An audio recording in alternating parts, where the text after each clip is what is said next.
আমরা যদি এখানে আরেকটা সেকশন যদি ডিক্লেয়ার করি, সেকশন এটা,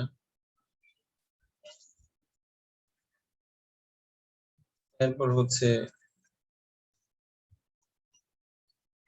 এর মধ্যে আমি যে সেকশন এটা দিই,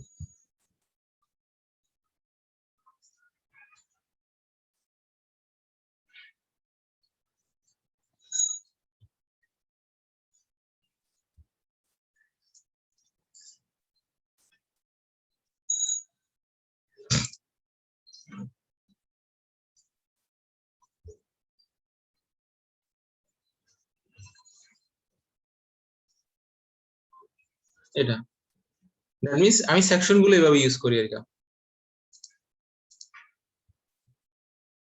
তোমাদের গিট সম্পর্কে কি আইডিয়া আছে? গিট হাব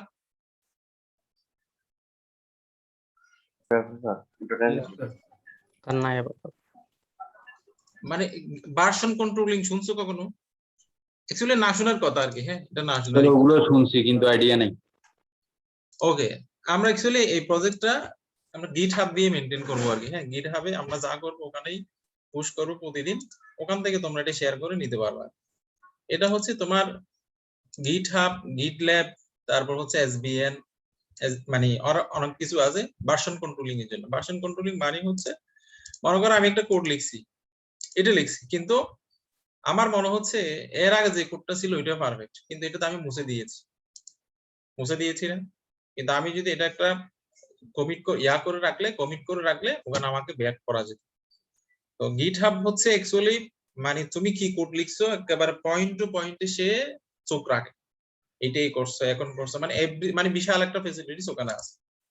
তো এটার জন্য যেটা করতে হয় সেটা হলো, তুমি যদি ডেভেলপার হতে যাও, সফটওয়্যার ইঞ্জিনিয়ার হতে যাও, তোমাকে অ্যাকচুয়ালি গিটহাব জানতেই হবে। মানে না জেনে উপায় নাই, এটা জানতে হবে। এটা জানাটা আবার ক্রেডিট না। হ্যাঁ, আমি গিটহাব জানি আমাকে জব দেন, এরকম না। তুমি যদি গিটহাব না জানো এটা তোমার জন্য ডিসক্রেডিট, কিন্তু না জানাটা তোমার ক্রেডিট না, ঠিক আছে? কিন্তু এটা জানতে হবে, এটা একটা নেসেসারি টুল গিটল্যাব। হ্যাঁ, বুঝা গেছে? গিটল্যাব আছে, তারপর হলো গিটহাব।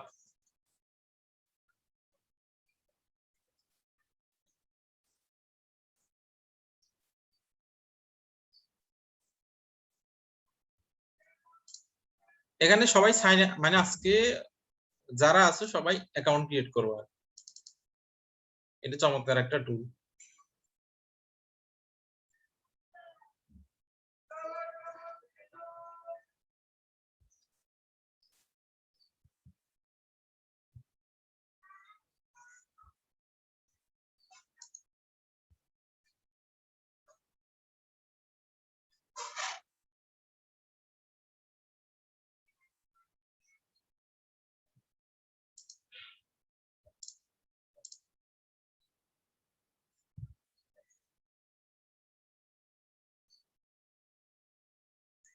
এখানে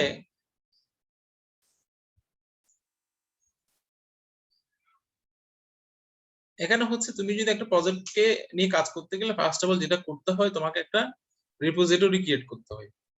আর তাছাড়া একটা টিম ওয়াইজ কাজ করার জন্য একই প্রজেক্টে 10 জন, 20 জন, 100 জন নাম্বার অফ ডেভেলপার যদি কাজ করতে গেলে তোমাকে গিটহাব লাগবেই, ঠিক আছে? তো এখানে যেটা করতে হয়, তোমাকে একটা রিপোজিটরি ক্রিয়েট করতে হয় ফার্স্ট অফ অল। মনে করো আমি একটা রিপোজিটরি ক্রিয়েট করি, নিউ রিপোজিটরি। তারপর এখানে এখানে আরো কিছু বলি আমরা। এখানে ইম্পোর্ট প্রজেক্ট নিউ জিস্ট একটা জিনিস আছে। জিস্ট এটা মানে হলো জিস্ট শব্দের অর্থটা কি? জিস্ট শব্দের অর্থটা হচ্ছে মানে সারমর্ম কি। মনে করো তুমি একটা প্রজেক্ট ডেভেলপ করছো, ওখানে সাপোজ একটা সি তে কোড লিখছো, ওখানে একটা সলিউশন, একটা তুমি ফাংশন লিখছো, এই ফাংশনটা তোমার মনে হচ্ছে তোমার ফিউচারে যে কোনো প্রজেক্টে কাজে লাগতে পারে, এই জন্য ওখানকার জাস্ট কোড সেগমেন্টটা এই জিস্টের মধ্যে তুমি এনে রেখে দিলা। জিস্ট মানে কি বুঝতে পারছি? আমি যদি এখানে জিস্টের মধ্যে আসি, এই যে দেখো আমি এখানে একটা কোড রাখছি, এটা যদি তুমি দেখো,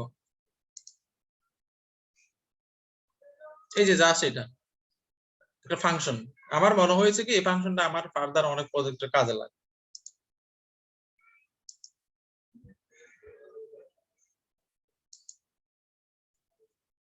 এই যে জাস্ট একটা ফাংশন এখানে আমার কি মনে হয়েছে কি এই ফাংশনটা আমার ফার্দার যে কোনো প্রজেক্টে কাজে লাগতে পারে, এজন্য আমি এটা জিস্ট আকারে রেখে দিলাম। কারণ হচ্ছে তুমি তো মনে করো 2 বছর পর এই ফাংশনটা আবার লেখা লাগতে পারে কোনো একটা প্রজেক্টে, তাহলে কি তুমি নতুন করে লিখবা নাকি 2 বছর আগে পরে যা কোড লিখছো ওখানকার খুঁজে খুঁজে বের করবা? তার চেয়ে তুমি যদি এখানে রেখে দাও, জিস্ট চেক করলে তুমি যে কোনো সময় এটা রিইউজ করতে পারবে। কথা কি বোঝা গেছে? জি স্যার। ওকে,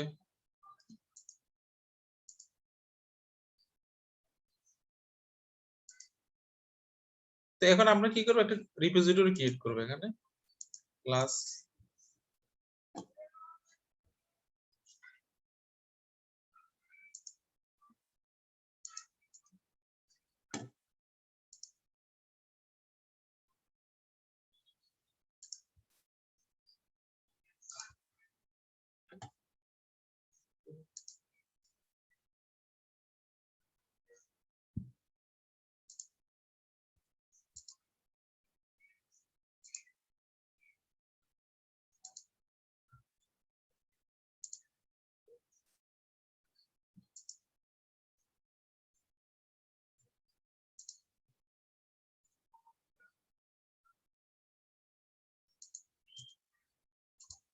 নিউ রিপোজিটরি, আমরা নাম দিব হলো 5bm web and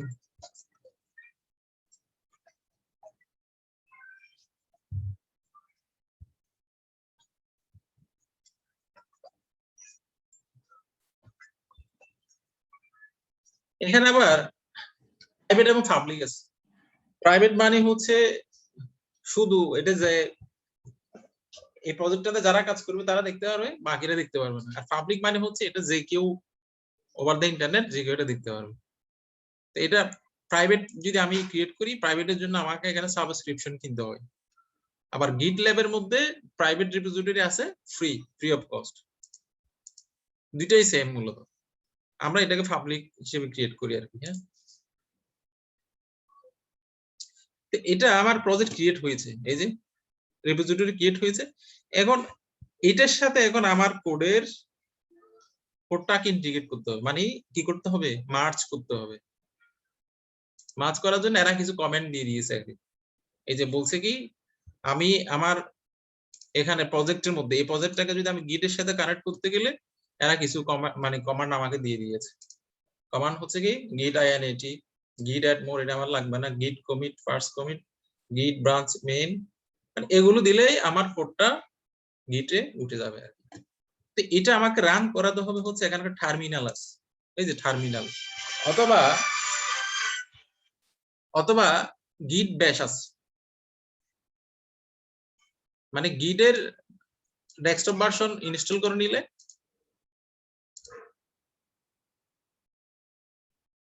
প্রজেক্টটা কোথায় 5bm, এটা হচ্ছে আমার প্রজেক্ট। এখানে আমি গিট ইনস্টল করেছি আর কি। এই যে গিট বেশ দেখছো, গিট বেশ মানে যে কোনো টার্মিনালে তোমাকে এটা কমান্ডটা চালাতে হবে মূলত। এটা আমি ওই কমান্ডটা এখানেও এক্সিকিউট করাতে পারি অথবা এখানেও এক্সিকিউট করাতে পারি।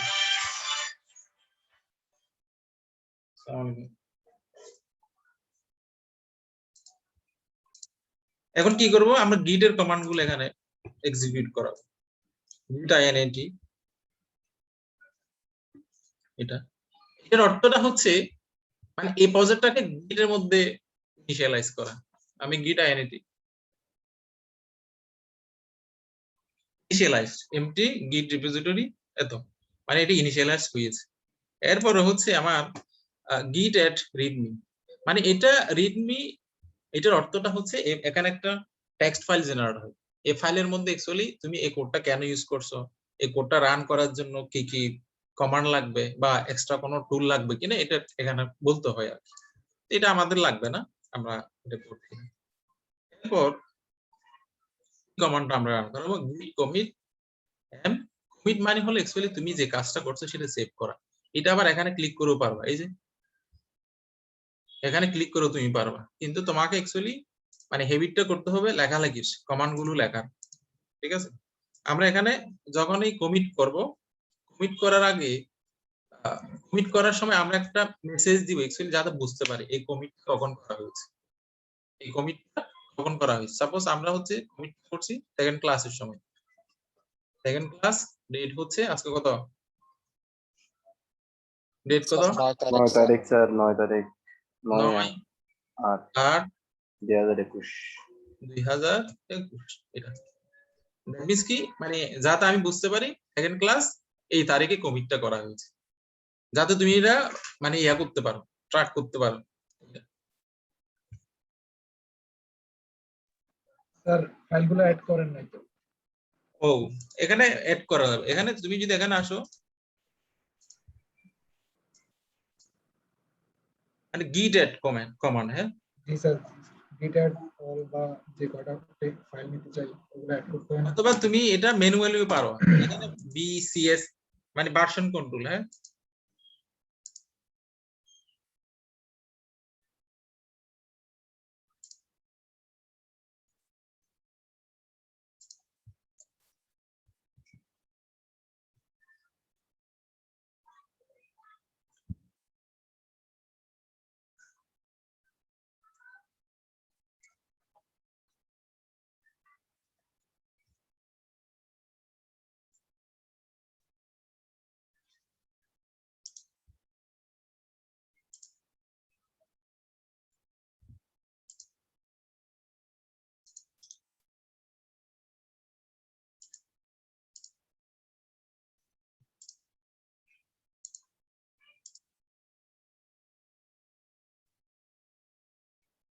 মানে এখন কমিট হয়েছে আর কি, হ্যাঁ ওকে। এরপর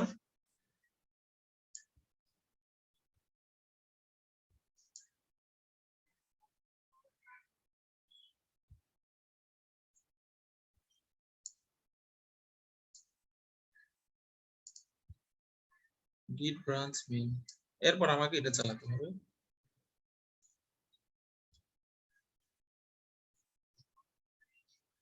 এটা এরপর হচ্ছে পুশ,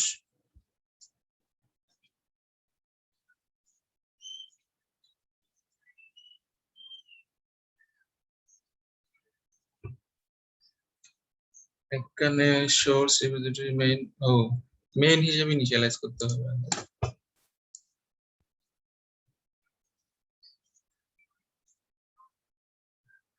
এরপর এখানে আপ এরো ডান এরো যদি আমি প্রেস করলে আমাকে কি কমান্ড দিয়েছিলাম সেটা কিন্তু এখানে আছে, রিমোট অরিজিন অলরেডি এক্সিস্ট।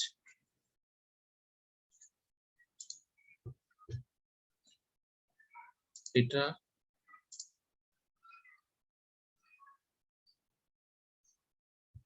এই যে পুশিং,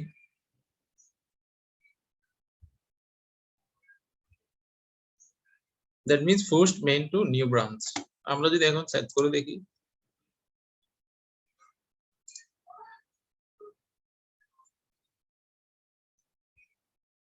এই যে আমাদের কোডগুলো এখানে চলে আসছে। কথা কি বোঝা গেছে কিছু?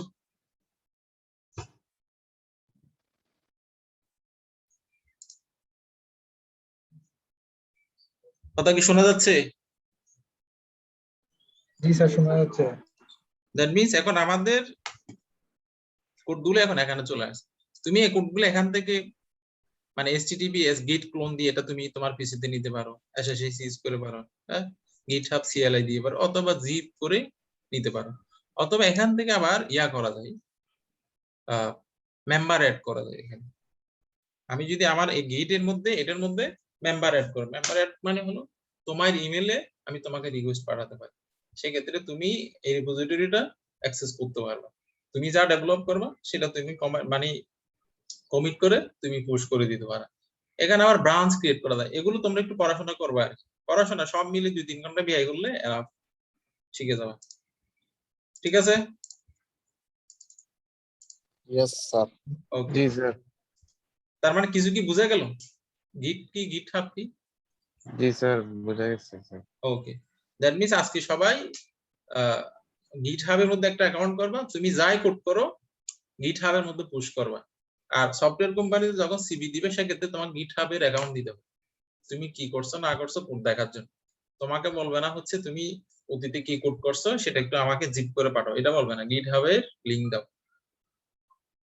বোঝা গেছে? জি স্যার বুঝছি।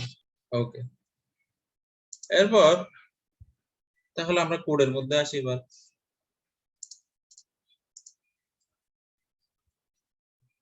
দেখো এখন আমি যখন গিট ইউজ করলাম এখানে একটা মানে সিগন্যাল জেনারেট করছি, মানে এই ফাইলটার মধ্যে আমি যখন এডিট করতে গেছি এখানে নতুন একটা সিগন্যাল জেনারেট করছি, মানে এটা এডিট করছে আর কি। ওকে,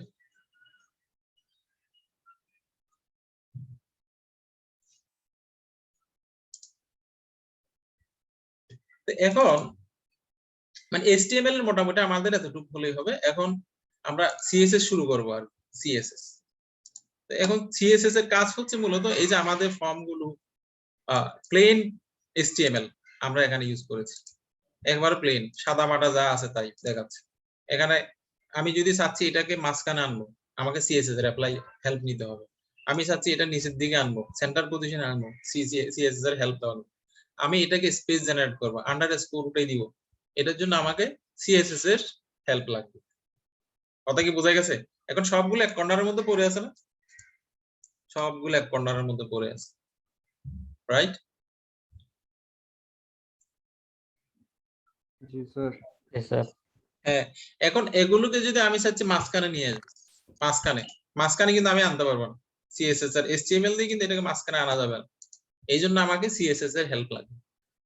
বোঝা গেছে?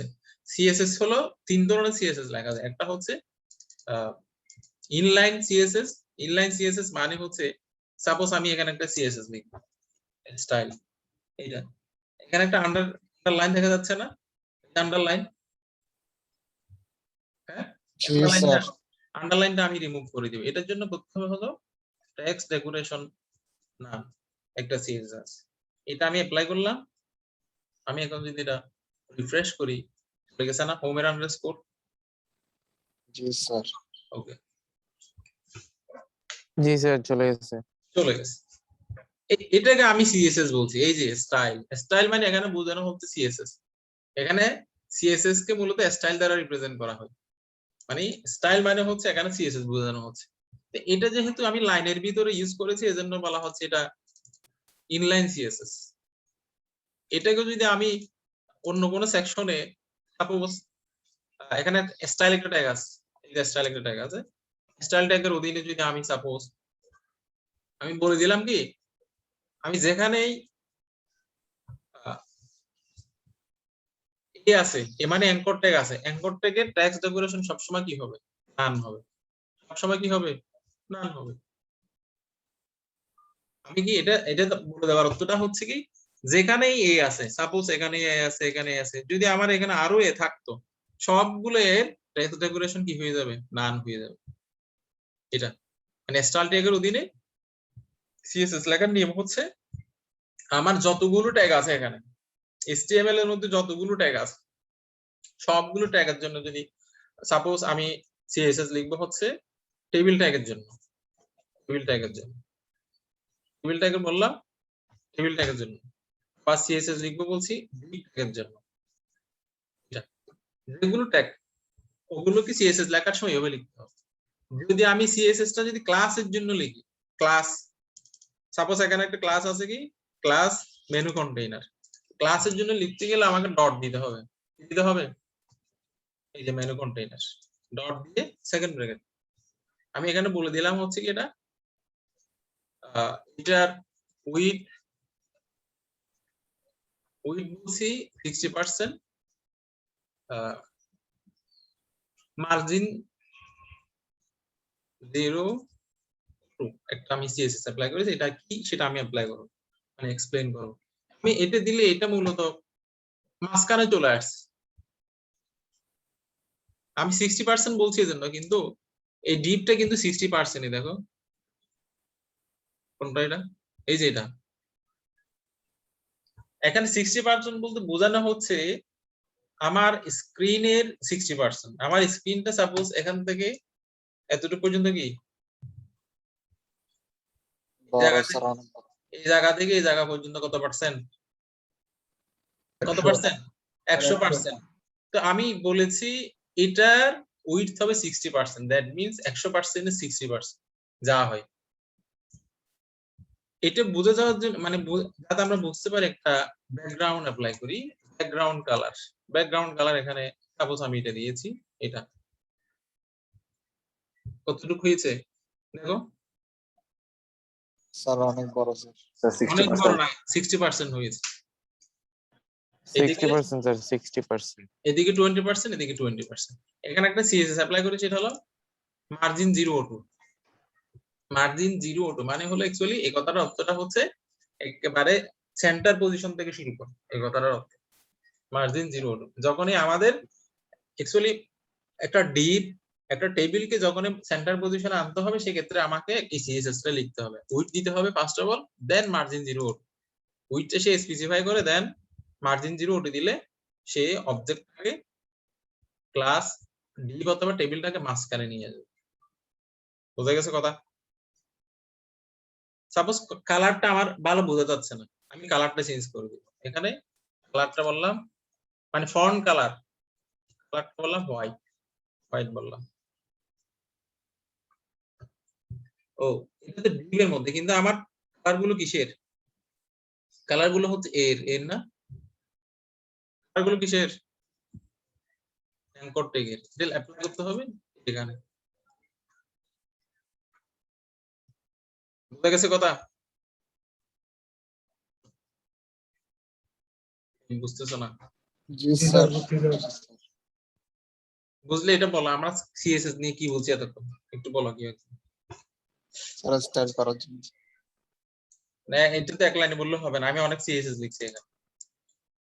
এটা এটা কি লিখছি সেটা এক্সপ্লেইন করো কি এখন, তখন বুঝতে পারবে আসলে কিছু বুঝছো।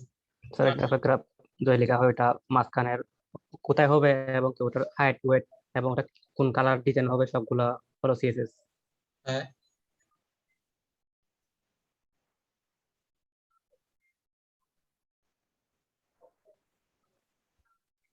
স্যার কোনো একটা কন্টেনার ওটা মানে হাইট কত ওয়েট কত এগুলো, তারপর ওটার কালার কি হবে, হ্যাঁ। তারপর ওটা কোন পজিশনে থাকবে, এটা কোন স্টাইলে থাকবে, সবগুলাই মানে সিএসএস, এগুলো সিএসএস বুঝছি, এরকম বুঝছি স্যার।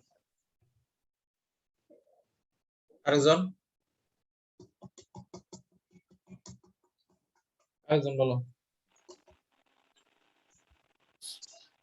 স্যার স্টাইল ট্যাগের ভিতরে আমরা এই যে একটা পেজের মানে কতটুকু উইডথ নেবে, তারপর এর ব্যাকগ্রাউন্ড কালারটা কিরকম হবে এবং এটার মার্জিনটা কতটুকু হবে, এগুলো ডিফাইন করতেছি স্টাইল ট্যাগের ভিতরে।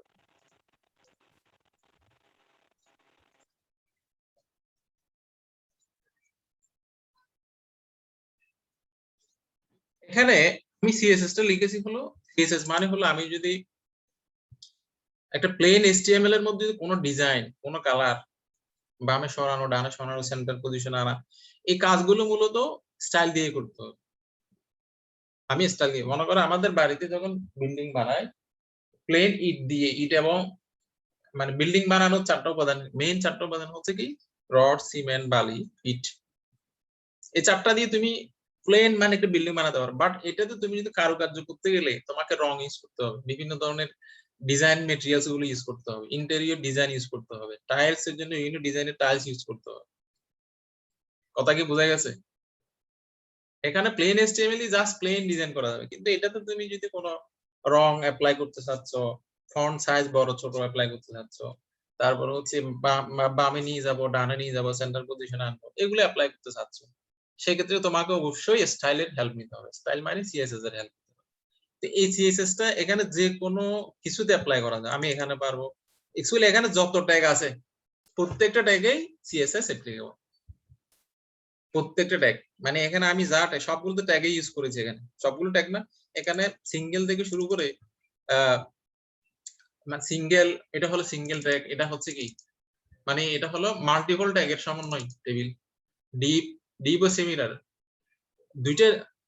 দুইটা ট্যাগ আছে, যেটা কিন্তু সে নিজে কোনো কাজ নাই, যেমন ডিপ এর কোনো নিজের কোনো কাজ নাই, টেবিলের নিজের কোনো কাজ নাই, টেবিলের ভিতর যদি রো কলাম থাকলে দেন তার কাজ আছে।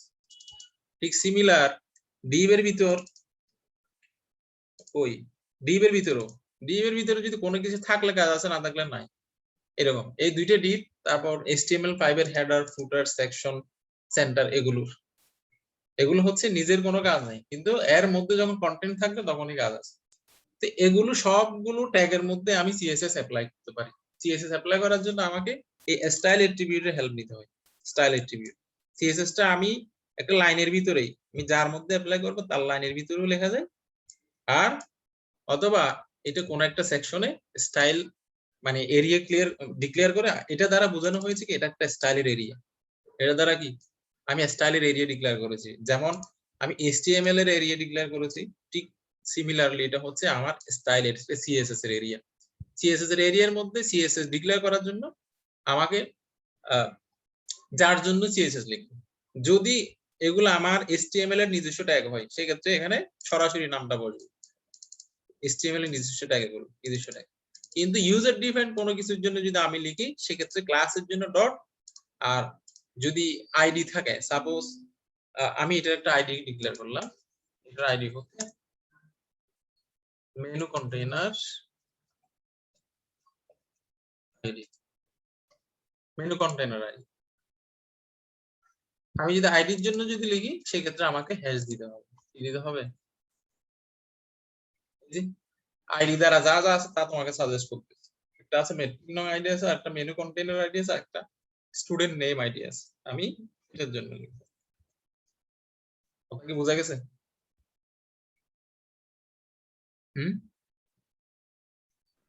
জি স্যার। ওকে,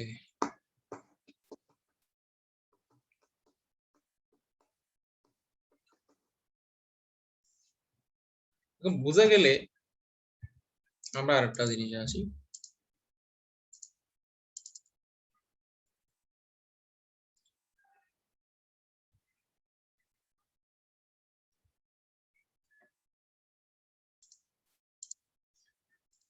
এখন মেনু আইডির মধ্যে আমাদের এটার মধ্যে একটা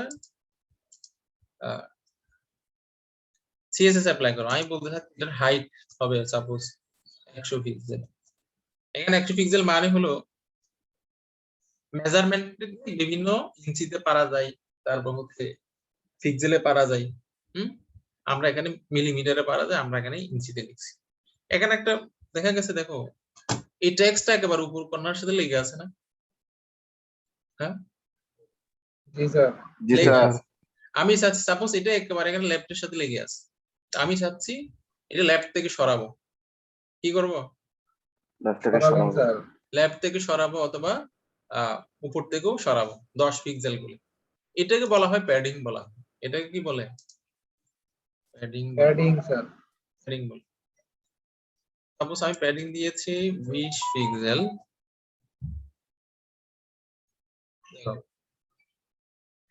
উপর থেকে নিচ থেকে, মানে এটার অর্থটা হচ্ছে প্যাডিং 20 পিক্সেল, এটা হলো প্যাডিং লেফট 20 পিক্সেল, তারপর হচ্ছে প্যাডিং বটম, রাইট, টপ, চারটা প্যাডিং কিন্তু চারটা আছে, দেখো কয়টা আছে? ঠিক আছে, লেফট, টপ, বটম, রাইট। এখানে এটা দেওয়ার অর্থটা হচ্ছে চারটাই মিন করে।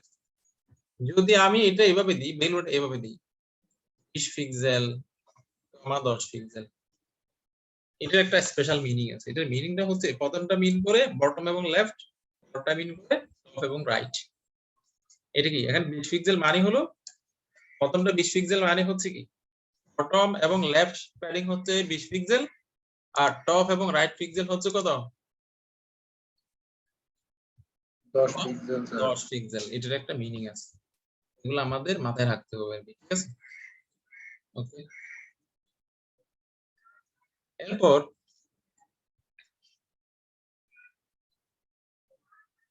তারপর এখানে আমি চাচ্ছি এটাকে উপর থেকে সরা নিয়ে আসবো, এই দিকটাকে উপরে লেগে আসা, উপর সরাই নিয়ে আসবো। এখন এটার জন্য আমাকে অ্যাপ্লাই করতে হবে, আমি এখানেও সিএসএস টা লিখতে পারি, এখানেও পারি। এখানে আবার এটা মার্জিন টপ লিখতে হবে আমার, হ্যাঁ মার্জিন টপ দিলাম 120,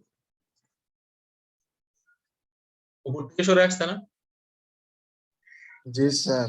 Okay. এখন মার্জিন এবং প্যাডিং এর মধ্যে পার্থক্য কিন্তু কি বুঝতে পারছো? মার্জিন কি আর প্যাডিং কি জি স্যার, বুঝছি স্যার। একটু বোঝাও তো। স্যার প্যাডিং মানে হচ্ছে স্যার যে কোনো একটা নির্দিষ্ট লেখা বা যে কোনো একটা টেক্সটকে ডানে বামে উপরে নিচে মানে আশেপাশে সরানো বা নিয়ে যাওয়া নির্দিষ্ট ভাবে আর কি। আর মার্জিন মানে হচ্ছে যে, স্যার আমি কত উপর থেকে করব বা কত নিচ দিয়ে করবো, এটা আমরা যেটাকে সাধারণত মার্জিন যেটাকে বলি। এটা হলো মনে করো তোমার বাড়ির পাশে আরেকটা বাড়ি আছে, তোমার বাড়ির পাশে তোমার বাড়ি আছে আরেকটা লোক বাড়ি বানাচ্ছে, তুমি বললো যে না এখানে বাড়ি বানাইতে পারবে, একটা ডিস্টেন্স থেকে মাঝখানে দুইটা বাড়ির মাঝখানে একটা ডিস্টেন্স থাকবে 10 হাত 5 হাত এরকম। এই 10 হাত 5 হাত এটা হলো কি, এটা কি, মার্জিন। এটা মার্জিন। ওইটা মার্জিন স্যার। হ্যাঁ ওটা মার্জিন। কিন্তু তোমার বাড়ির ভিতরে দেওয়ালের সাথে টেবিল লাগানো আছে, যেমন আমার দেওয়ালের সাথে টেবিল লাগানো আছে, তাই বলছে কি টেবিলটা দেওয়াল থেকে কিছু যদি সরে আসবে, এই টেবিলটা যে দেওয়াল থেকে কিছু সরে আসবে এটা হলো প্যাডিং। Padding sir. প্যাডিং। তার মানে প্যাডিং হচ্ছে অবজেক্টের ভিতরে অবজেক্ট, আর মার্জিন হলো দুটো অবজেক্টের মাঝখানে মূলত। জি স্যার, বুঝছি স্যার। বোঝা গেছে কথা? জি স্যার। ওকে, এগুলো লাগবে আর কি তোমাদের, এগুলো মানে সবচেয়ে বেশি লাগবে জিনিস তখন কাজ করতে যাবে, সবচেয়ে বেশি লাগবে। এরপর আর একটা ট্যাগের কথা তো ভুলেই গেছিলাম, আমরা একটা ইমেজ দিব এখানে, হ্যাঁ ইমেজ ট্যাগ আছে, হেডার পজিশন একটা আমাদের image IMG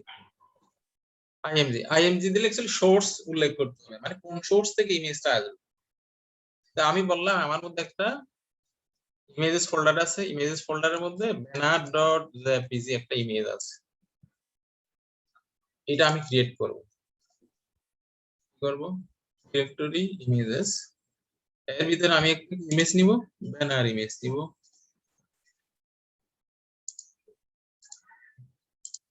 banner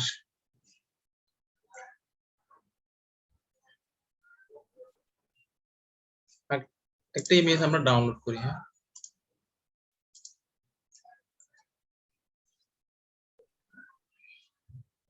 banner image,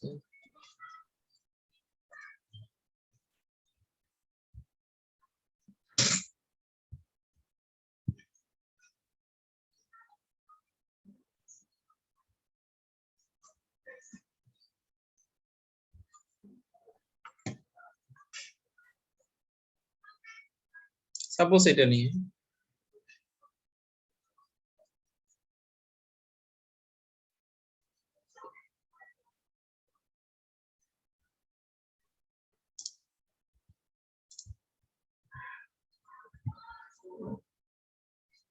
এটার নাম দিব ব্যানার, সেভ করব আমাদের প্রজেক্ট লোকেশনে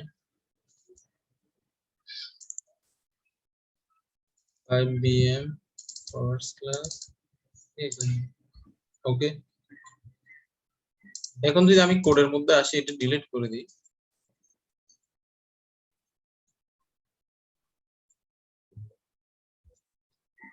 ইমেজেস ইমেজ কি আসে নাই, আসছে এই আছে। এখন আমরা যদি রান করি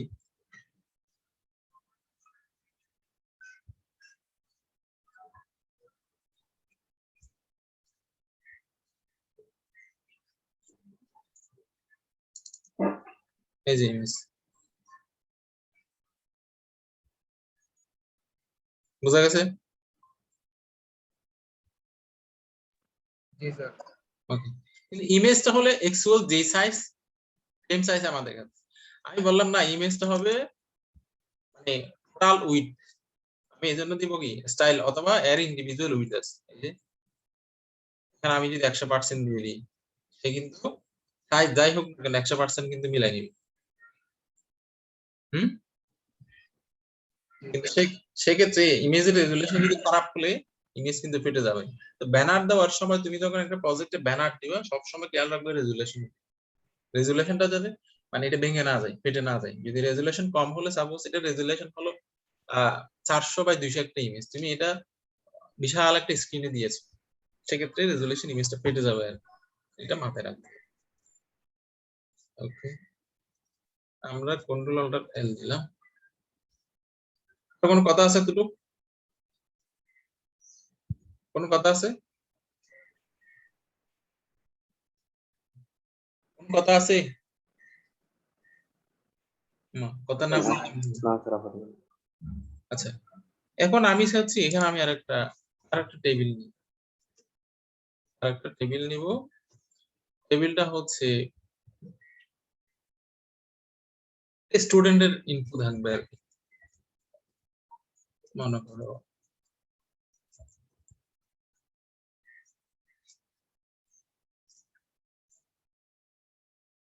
এখানে সিরিয়াল নাম্বার দিলাম 1, এখানে নাম দিয়েছি করিমউদ্দিন, এখানে এখানে হচ্ছে রোল নাম্বার দিলাম সাপোজ C1 2 3 এরকম। এখানে আরেকটা আমরা দিই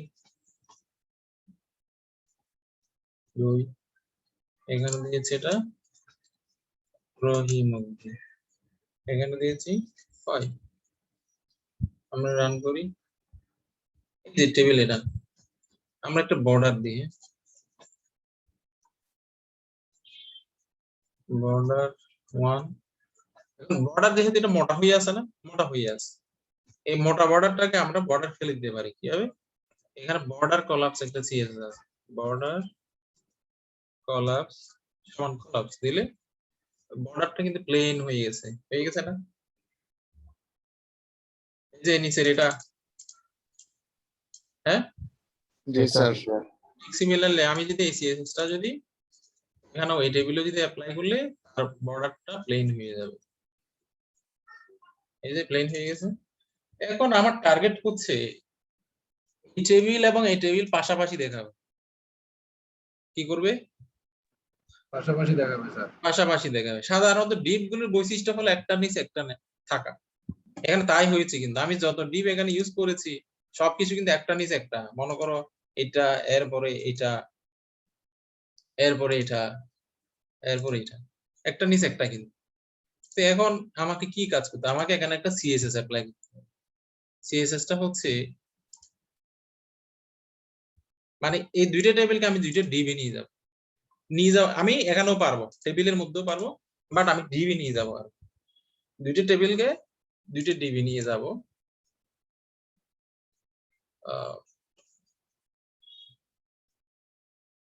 দুইটা ডিবি নিয়ে যাব,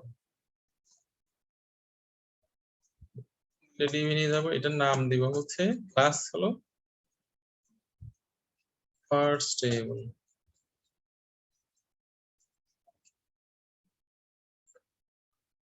এটা ফার্স্ট টেবিল, মানে ফার্স্ট টেবিলকে আমি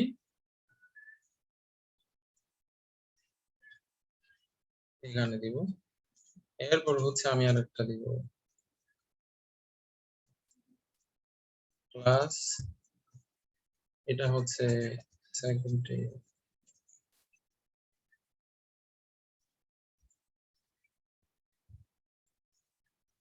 এখন আমি বললাম কি এই দুটো টেবিলকে পাশাপাশি লিখতে হবে, এই জন্য বললাম সাপোজ এখানে একটা সিএসএস অ্যাপ্লাই করতে হবে।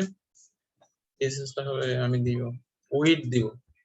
উইড কিন্তু 100-র বেশি দেওয়া যায় না, 100%-এর বেশি দেওয়া যাবে না দুইটা। আমি দুইটা জিনিসকে 100-র মধ্যে চাচ্ছি, আমার স্ক্রিনের পার্সেন্টেজ কত 100। আমি দুইটা টেবিলকে পাশাপাশি চাওয়া মানে হলো উইড কখনো এটার উইড মিলে কিন্তু 100-র বেশি হতে পারবে না। 100-র বেশি হলে কিন্তু ডিফল্ট নিচের দিকে চলে আসবে, নিচের দিকে চলে আসবে না, বুঝো নাই? এটা দিয়েছি আমি 50%। এখানে একটা দিতে হবে ফ্লট লেফট একটা সিএসএস। ফ্লট লেফট মানে হলো লেফট পজিশন থেকে বসে আসো। ঠিক সিমিলারলি সেম সিএসএস আমি এখানে দিই স্টাইল উইথ কত 50%। তারপর হচ্ছে ফ্লট লেফট। ফ্লট লেফট মানে হচ্ছে কি, মানে লেফট পজিশন থেকে বসে আসবে। ফ্লট লেফট যখন এ পাবে করবে কি, মানে স্ক্রিনের একেবারে লেফট পজিশন থেকে বসে আসবে। তারপর লেফট পজিশন থেকে বসে আসলে কতটুকু সে দখল করবে, সে অকুপাই করবে কতটুকু, 50%। 50% না, জি স্যার 50%, তো বাকি 50% খালি আছে। তো এখন এও যখন পাবে ফ্লট লেফট, লেফট থেকে বসে আসো, লেফটে কি আছে, লেফটের বাকি 50% খালি আছে, এরপরে এ বলি এই দুইজনেই কিন্তু আবার সেম ডিভের মধ্যে, এই ডিভের মধ্যে দেখো কি হয়েছে,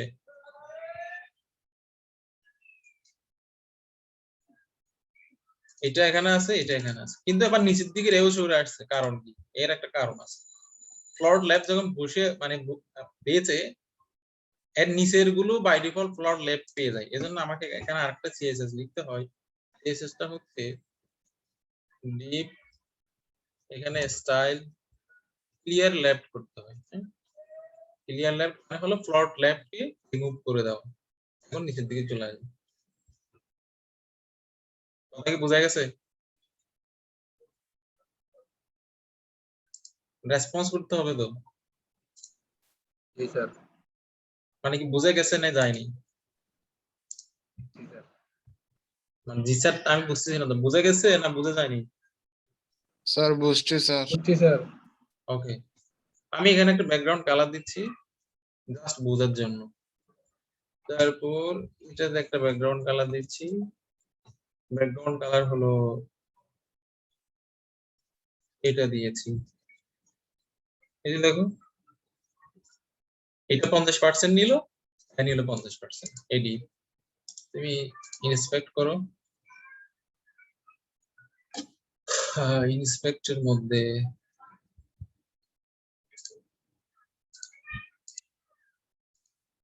টেবিল কন্টেইনার, এটা এখানে সিএসএস আছে,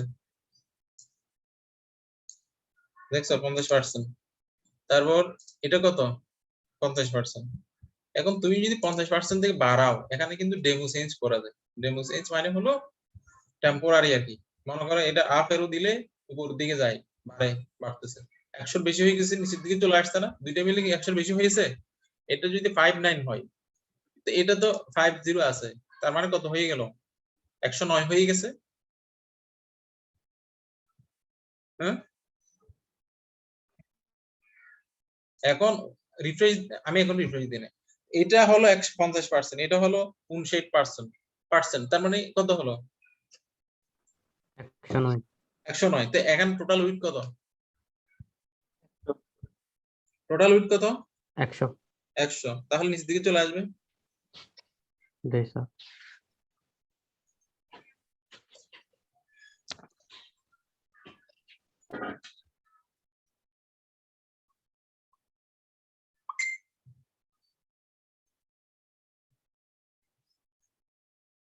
ওকে, আমি রিফ্রেশ দিলে ওই যে ডেমো সেন্স যেটা করেছে সেটা চলে যাবে। এই ক্লিয়ার? হুম, স্যার ওকে,